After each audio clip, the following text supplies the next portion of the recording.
Well, there you are again. Welcome back to Known, stories to make sense of it all. I'm Dick Foth, and it's summertime, and when I think summer, I think road trip. So that's what these next few minutes are going to be about. Road trip is something that is complete with detours, unplanned stops, refueling, meals on the go, new friends, all of that. What's cool about the idea of road trip is that I think it's a perfect metaphor for life. When we take road trips, my thought is that road trips get exciting when you're with other folks. You can take them by yourself, sort of the lonely Zen motorcycle thing. But usually, when you have small families or even large families, the road trip is an adventure. When we take road trips in large groups, we call those migrations. And the history of the world is full of those. We're not talking about herds of kudu or wildebeest on the plains of Africa following water or food. I'm talking about human migrations.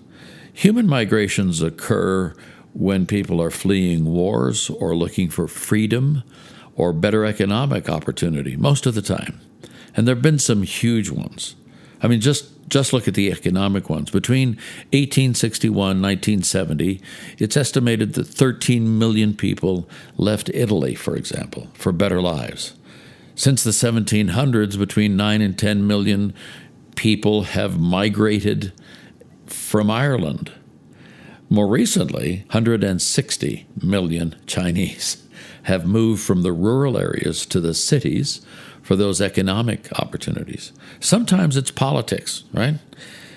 In 1947, I was a 5-year-old boy in South India, and I can remember standing on a street corner with a little British flag in one hand and an Indian flag in the other, because I was in a boarding school up in the hills of South India, watching the empire march out of India. The British, after several hundred years, were giving India its independence, but the tensions within the country, especially between the religious folks, was huge, between Hindus and Muslims. So they decided to partition India in 1947 and create another 2 countries out of one. So they have India, and then on the east and the west corners, northwest, northeast corners of India, they took off sections and they called it East and West Pakistan. That is now Pakistan in the west and Bangladesh in the east. But when they did that, 20 million people had to move. Here in our own country, the largest human migration here occurred between 1843 and 1867. Big road trip. The route, in broadest terms, was called the Overland Trail. It was people in the east moving west because land was offered. The gold rush was in play in 1849. Lots of different things. And the Overland Trail was more specifically called the Oregon-California Trail because as people moved west, they came to a place, I think it was in Idaho, where the California Trail split off, and folks went that way, down to Sacramento and Sutter's Fort, and the rest went toward Oregon, the Willamette Valley, and up into the Portland area.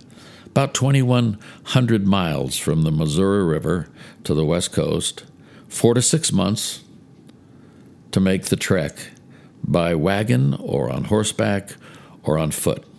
That time frame, 1843 to 1867, was huge. Now, other folks had gone earlier than 1843, but not in the numbers or in the organizational framework that they had starting in 1843. Summer of 1843 was big. Several hundred travelers began the first major effort to head all the way west. Trail began in St. Joe, Missouri, moved through northeast corner of Kansas onto Fort Kearny, Nebraska.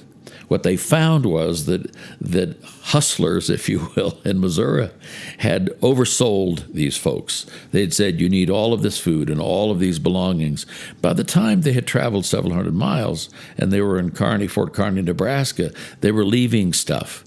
One account says that outside Fort Kearny at one point there were 20,000 pounds of bacon just left on the prairie.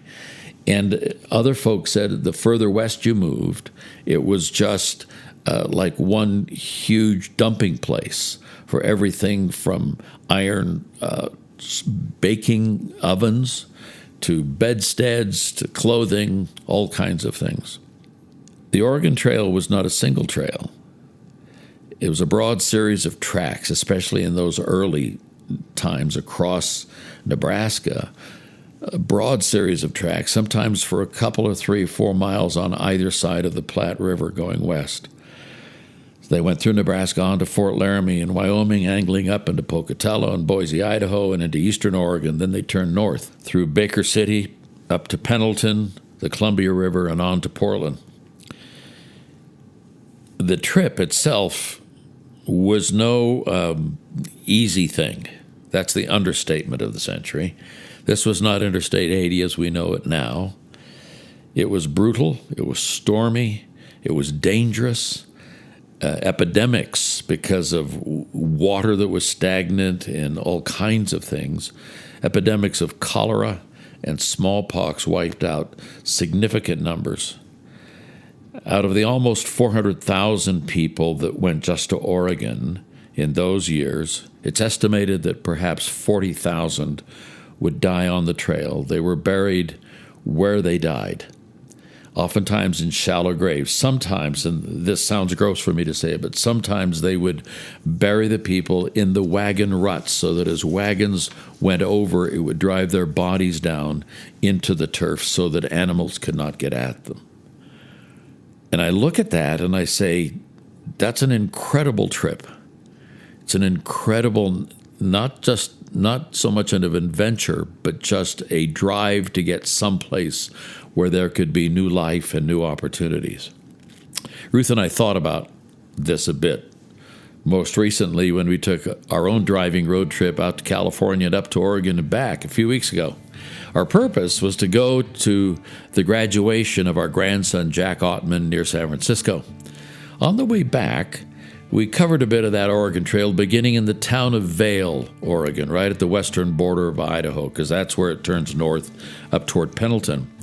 On the way to Vail, coming across from the Willamette Valley, we passed through a couple of high desert towns settled in the late 1800s, and I just wanted to make some observations there. So we came to the town of Bend, Oregon.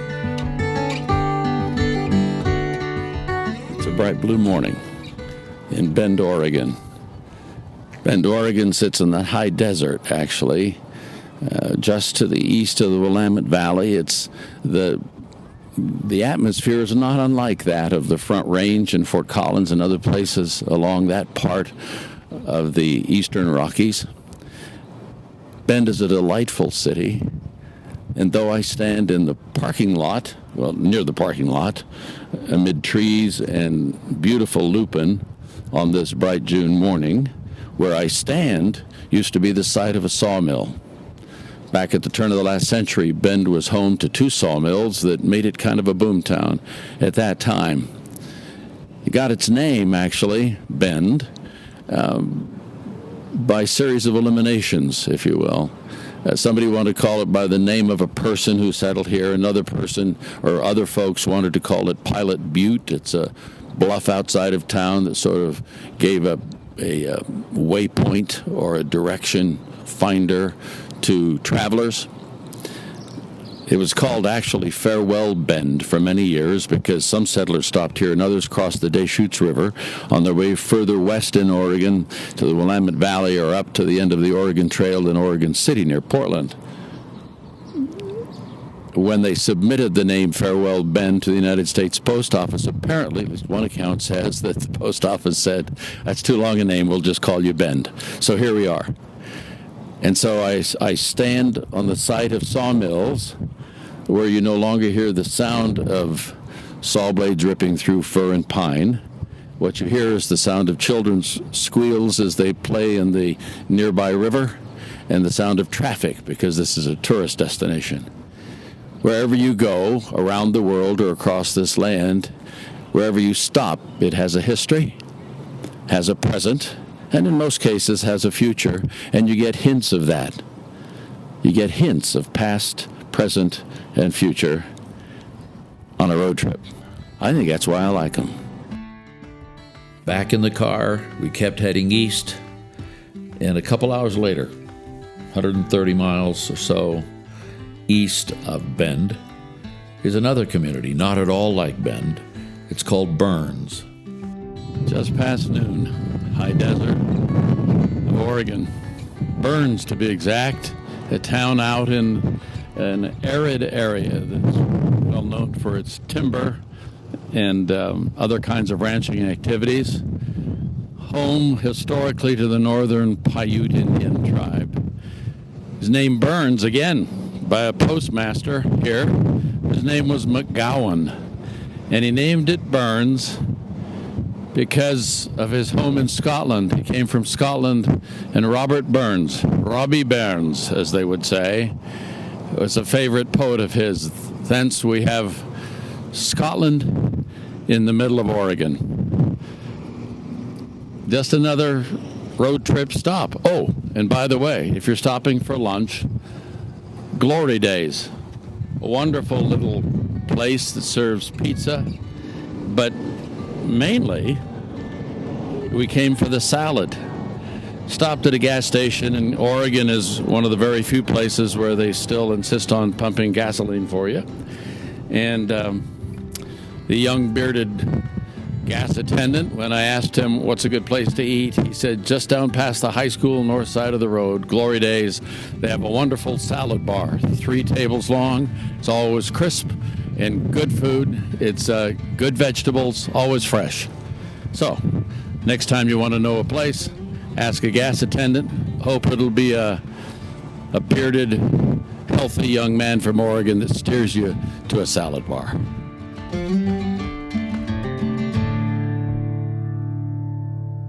So that's what a road trip is. It reflects on history and making some of your own. You say, does this, what you're saying here, have any roots in Scripture, anything like that? Because you're always big on Scripture. Actually, it does. When you read the Scriptures, when you read the Bible, it's almost like a 1,600-year-long road trip. I mean, it's not all that, but look at the Old Testament. The baseline, or the most significant single event, apart from creation and the giving of the law and so forth, is this human migration called the Exodus. Hundreds of thousands of people being let out of slavery in Egypt. They're 40 years out. You talk about high desert. It's in low desert. And just an unbelievable number. Some scholars think perhaps as many as 2 million people. I don't know how you do that. But the huge migration of people into that place that they called the Promised Land. When you get to the New Testament, Jesus takes a trip, the big one, from heaven to earth. But his first road trip on planet Earth is in his mother Mary's womb. Not much later, after he's born, maybe a couple years old, he takes another one as a refugee to Egypt. The Gospels are full of road trips, and the book of Acts is just one huge road trip. Within that book, there's this fellow called the Apostle Paul. Saul, sort of back in the day, or today we would call him a terrorist. He killed people for religious reasons. And he was transformed on a road trip. He was going up over the Golan Heights from Israel over to Damascus, Syria, and he has an encounter with God that changes him. He's knocked down essentially by light, and it transforms his life. And it's interesting because when he has to stand before kings and judges in his later years, even though he's a lawyer, essentially, he could marshal rational arguments, he doesn't talk about that. What he talks about in his defense is the vision that he had on his road trip to Damascus. He just says it this way: I was not disobedient to the heavenly vision. So, let me just go for a moment. I'm a grandpa. Let me go back to my grandson, our grandson, Jack. The reason we went west was for his graduation from a high school on the south side of San Francisco. It's a transition point on his own life journey, obviously. It was a refueling stop called high school. And it was like the wagon trains on the Oregon Trail. It was not done alone. The thing about the Oregon Trail was that when you traveled with numbers of people, there were so many places you had to stop because it was steep. You had to unload the wagons. The kids and the teenagers carried flour barrels and all kinds of goods up to the top of the hill. They let the wagons down over the bluff by chains and ropes, and they did that again and again and again. Road trips are best done clearly together. And Jack was asked to give one of the commencement talks. This is a 5-minute commencement talk to his class, and he sort of chose that theme. But I asked him if he would retalk it, if you will, do it again for me, sitting in a car the day after. And as he gives his thoughts, he mentions a boy named Dietrich toward the end of his talk, who happens to be a very large freshman. So here I am with Jack. So it's Saturday, June the 1st, and I'm sitting in my car with our grandson, Jack Ottman, 18 years old, graduated high school last night near San Francisco. So Jack, you are now a high school graduate, and I've asked you to do 2 things. So first of all, say hi to the folks listening. Hi to the folks listening. So, last night you gave one of the commencement talks to your high school class, and it's not a huge high school, but it's kind of a prep school on the south side of San Francisco. Mm-hmm. I just like you to read it or summarize it for us.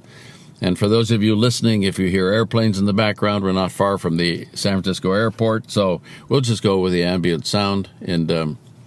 Go ahead, Jack, talk to me.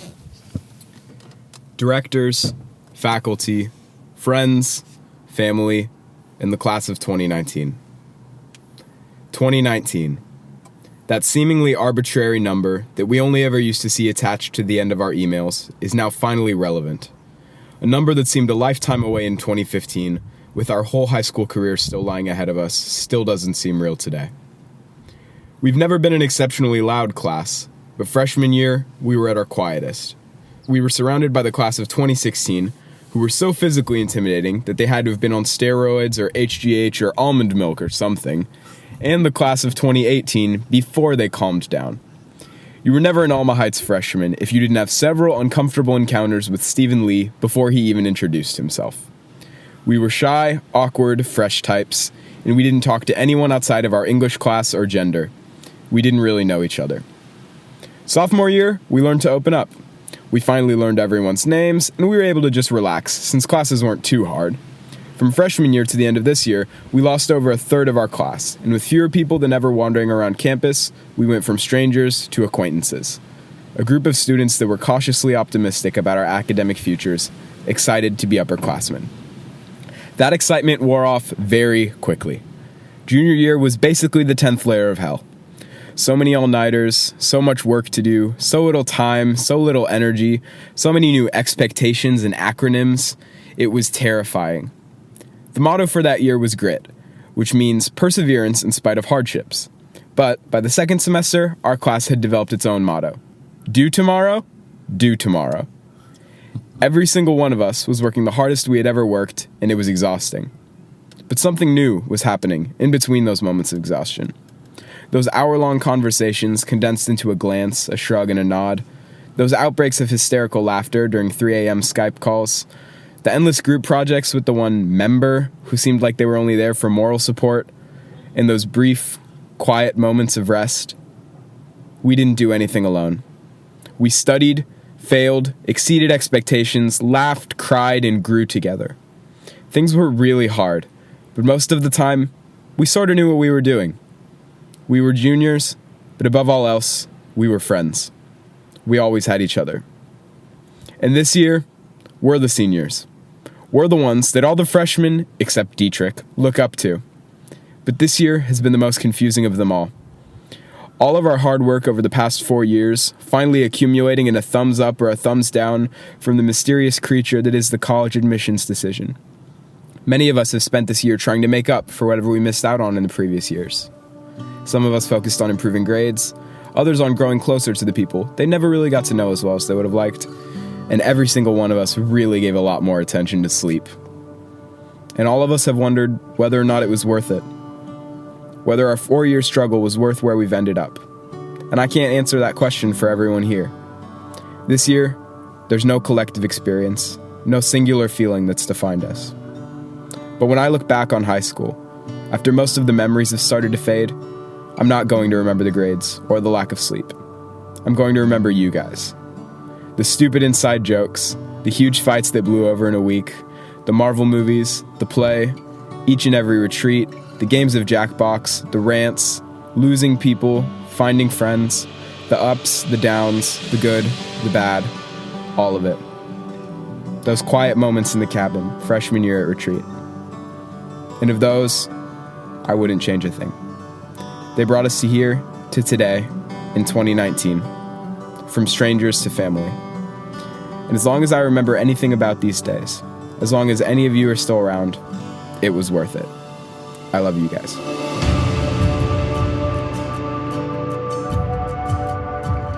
While we were still together in the car, since I had Jack as a captive audience of one, I asked him to share a gift that he had gotten for graduation. Here it is. So on the 1st of June, we had a party for our grandson, Jack. And people brought gifts, and his parents, among other things, gave him a book. It wasn't War and Peace. It was not some huge tome by a presidential scholar. It was, in fact, a sort of Dr. Seuss-like book called Wherever You Go, written by Pat Zietlow Miller. And it has to do with road trips. So, Jack, why don't you read it for us? All right. When it's time for a journey to learn and to grow, roads guide your footsteps wherever you go. Roads give you chances to seek and explore. Want an adventure? Just open your door. Roads go over a hill, under a bridge, deep in a valley, high on a ridge. If you yearn for the ocean or wish for a stream, roads bring you closer to reaching your dream. Roads zoom.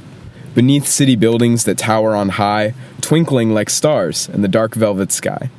Racing past signs, reflecting their light, zigging and zagging, turn left, then turn right. Roads bend. Detours head where you wouldn't expect, showing you various ways to connect. Bringing you closer, then curving away.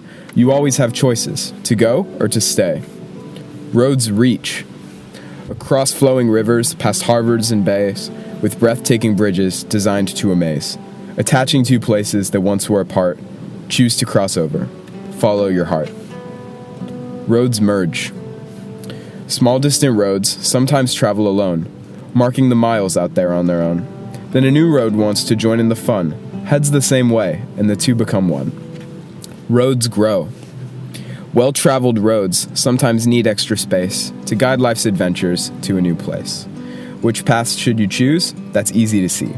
The one that will take you where you wish to be. Roads wait. For click-clacking trains and boats with tall sails, slow-going wagons that are carrying hay bales. Stoplights and crosswalks, a deer with a friend. Roads sometimes pause, or just come to an end. Roads climb. Steep mountain peaks, dusted lightly with snow, rising above the deep canyon below. Clinging to cliffs, chasing a cloud, reaching the top, tired but proud. Roads remember, every life landmark, the big and the small, the moments you tripped, the times you stood tall, where you were going and where you began, what you expected, what you didn't plan. Roads return. During your journey, you'll ramble and roam, but sooner or later, you'll think of your home. After you've seen all you needed to see, a road takes you back where you're longing to be. Back to that hill, under the bridge, deep in your valley, high on your ridge. Roads take you all over the planet, but then you always can follow them back home again. So, Jack, Grandma and I remember when you were born 18 years and 2 months ago, here on the what they call the peninsula of San Francisco. Mm-hmm. And just want you to know that on this June 1st, 2019, that we're proud of you, that's for sure. You're off to an honors program at a university in Southern California, but mostly, we're grateful. So there.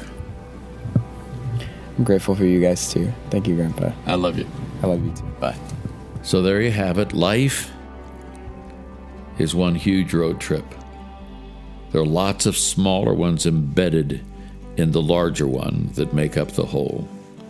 But I'd just like to encourage you on this summer day to savor the moments, savor the trips, exult in your companions on the way. You are on the move, you're not static, and you have things to learn about life and yourself and God around every bend in the road. That's it for now. Catch you next time when we have another story to tell to help make sense of it all.